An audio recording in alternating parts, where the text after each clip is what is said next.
बरोबर बोलल्या दीपालीताई. दीपालीताईंनी योग्य स्टँड घेतला आहे. रुचिताला तिची जागा दाखवली विशालने, तर आज दीपालीताईंनी विशाल म्हाताऱ्याला त्याची जागा दाखवली. काल आमच्या रुचिताला रडवलं, तर आज दीपालीताईंनी विशालला बोलून बरोबर त्याचा बदला घेतला. अशा प्रकारच्या भन्नाट कमेंट आज दीपालीविषयी प्रेक्षकांकडून या प्रोमोवरती आलेल्या आहेत. चला तर बघूयात नक्की इथे दीपालीने कशाचा बदला घेतलेला आहे, टास्क काय आहे आणि कोण या कॅप्टन पदाच्या उमेदवारीसाठी आहे. तर या टास्कमध्ये दीपाली आणि विशाल हे दोघं कॅप्टन पदाच्या उमेदवारीसाठी उभे आहेत. म्हणजे या दोघांना चॉईस केलेला आहे.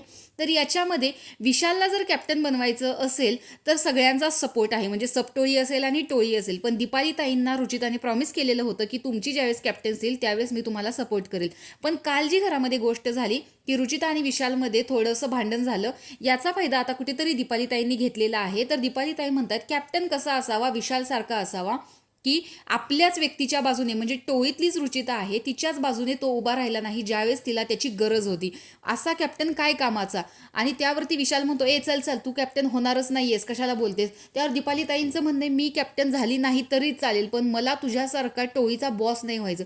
आता ती टोळी त्यांची आहे, त्या टोळीमध्ये तो बॉस आहे, बाकी सगळे त्याच्या इन्फ्लुएन्स खाली राहतात. बरं ठीक आहे ना, तो त्यांचा ग्रुप आहे. पण दीपालीताईंचं हे जे बोलणं आहे विशालला त्यावर असं सुद्धा होऊ शकतं, परत रुचिताच म्हणू शकते. कारण ज्या पद्धतीने काल दीपालीताई खूप सांत्वन करून तिच्याशी चांगलं बोलायला गेलेल्या होत्या, त्याच गोष्टीचं रुचिताने आत जाऊन प्राजक्ताला सांगितलं. आज दीपालीताई माझ्याशी खूप गोडगोड बोलायला आलेल्या होत्या. त्यांनी काही मुद्दा बोलला तो खरा होता, पण काही गोष्टी चुकीच्या होत्या. म्हणजे त्यांच्याविषयी तुम्ही एवढा स्टँड घेताय पण तो त्यांना पटणार नाहीये.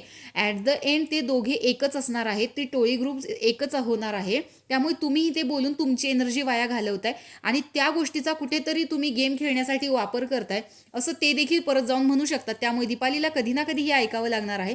बाय द वे तुमचं याच्याविषयी काय मत आहे हे कमेंट बॉक्समध्ये नक्की सांगा. अशाच बिग बॉसच्या नवनवीन अपडेट्स पाहण्यासाठी आपल्या चॅनलला सबस्क्राईब करा. तोपर्यंत बाय.